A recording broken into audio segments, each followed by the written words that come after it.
Hello friends, जैसा कि आप सभी ने सुना होगा चीता कॉरिडोर के बारे में कि भारत में चीता कॉरिडोर बनाया जा रहा है और इसमें चीता कॉरिडोर के चलते पहला जो इसका चरण है वो चल रहा है एमपी से लेकर राजस्थान तक। जी हाँ, जिसके अंदर कूनो राष्ट्रीय उद्यान से गांधी सागर वन्यजीव अभयारण्य तक एक चीता कॉरिडोर बनाया जा रहा है। तो हम जानते हैं प्रोजेक्ट चीता के बारे में, क्या है ये प्रोजेक्ट, चीतों के बारे में जानते हैं क्योंकि इससे एग्जाम्स में, आगामी एग्जाम्स में बहुत सारे प्रश्न बन सकते हैं। तो हम शुरू करते हैं प्रोजेक्ट चीता के बारे में।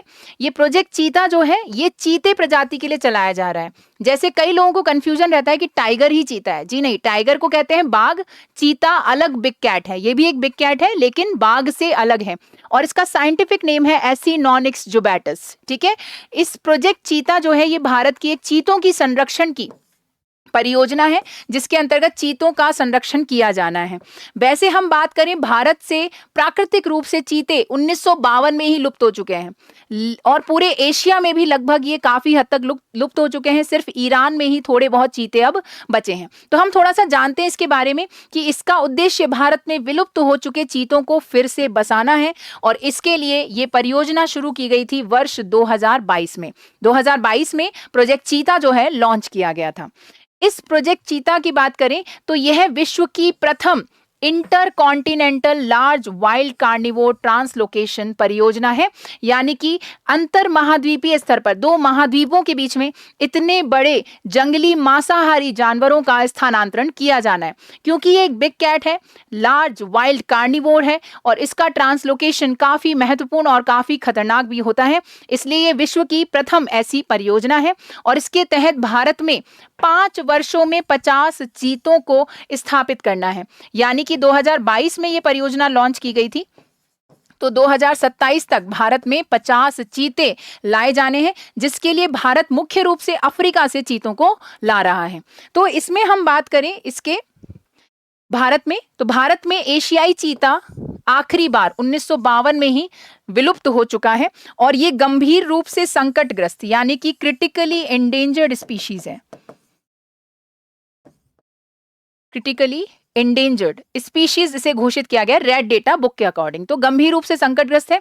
एशिया में अगर हम बात करें तो सिर्फ ईरान में ही कुछ एशियाई चीते बचे हैं, बाकी सब जगह से ये लुप्त हो चुके हैं, जिसका मुख्य कारण है शिकार और निवास स्थलों का नाश। जैसे जैसे वनों का विनाश हुआ है तो इनके प्राकृतिक आवास नष्ट हो गए हैं, जिसके कारण धीरे धीरे ये वन्य जीव प्रजातियां भी नष्ट हो गई हैं। 70 वर्षों के बाद चीतों की वापसी का प्रयास शुरू किया गया है। जैसा हमने देखा 1952 में ये लुप्त हो गए और हमने 2022 में ये परियोजना शुरू की है लगभग 70 वर्षों बाद। इसमें हम बात करें, इसका जो मुख्य उद्देश्य है वो चीतों को फिर से भारतीय पारिस्थितिकी तंत्र में बसाना, क्योंकि हर वन्य जीव का खाद्य श्रृंखला में, फूड चेन में एक इंपॉर्टेंट रोल होता है और इसलिए हम चाहते हैं कि इसको वापस से भारतीय पारिस्थितिकी तंत्र में पुनर्स्थापित कर दें।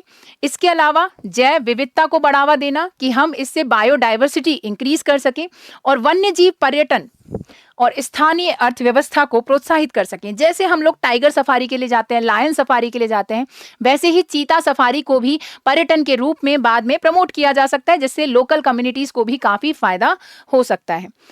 इसके पहले चरण में, इस परियोजना का जो पहला चरण है वो 17 सितंबर 2022 को शुरू किया गया था और जिसमें नामीबिया, जो कि एक अफ्रीकी देश है जहां पे नामिब मरुस्थल भी है, कालाहारी का भाग, तो नामीबिया से 8 चीतों को भारत में लाया गया और इन्हें मध्य प्रदेश के कूनो राष्ट्रीय उद्यान में छोड़ा गया, जहां से चीता कॉरिडोर शुरू होता है।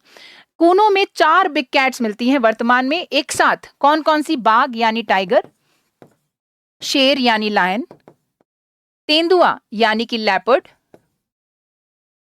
और चीता जो कि अभी लाया गया है। ये 4 बिग कैट्स यहाँ एक साथ मिलती हैं कूनो राष्ट्रीय उद्यान में एमपी में, जहां पे सबसे पहले नामीबिया से 8 चीते लाए गए। इन 8 चीतों में 5 मादा थी और 3 नर चीते थे। इसके बाद हम बात करें इसमें भागीदार देश कौन कौन से हैं, तो 2 देशों की इसमें भागीदारी है। एक तो नामीबिया जहां से 8 चीते लाए गए हैं और दक्षिण अफ्रीका जहां से 12 चीते लाए गए हैं, यानी टोटल अभी तक 50 चीतों में से 20 चीते लाए जा चुके हैं। हमारा टारगेट है 5 सालों में 50 लाना, 20 चीते लाए जा चुके हैं। भारत ने चीतों के स्थानांतरण और संरक्षण के लिए इन देशों के साथ समझौते किए हैं। चुनौतियां क्या हैं इस प्रोजेक्ट की? तो क्योंकि ये लाए जा रहे हैं अफ्रीका से। अफ्रीका में नामीबिया में मरुस्थलीय क्षेत्र है कालाहारी और नामीबिया का। दूसरा दक्षिण अफ्रीका भी जो है मकर रेखा के निकट स्थित है।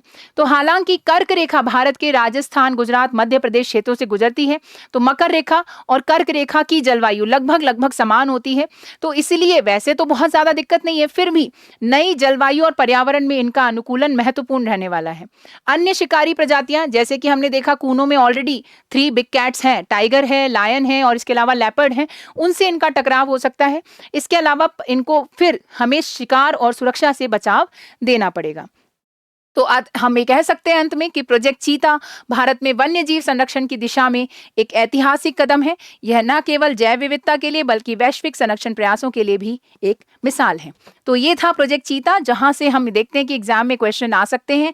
प्री में, मेंस में, हर तरह के एग्जाम में, छोटे से बड़े एग्जाम में ये प्रश्न पूछे जा सकते हैं। तो उम्मीद करती हूँ क्लास आपको अच्छी लगी होगी। अगर अच्छी लगी है तो इसे लाइक और शेयर करना ना भूलें, और जिन भी लोगों ने चैनल सब्सक्राइब नहीं कर रखा है वो जरूर से चैनल सब्सक्राइब कर लें। Thank you very much. Bye bye.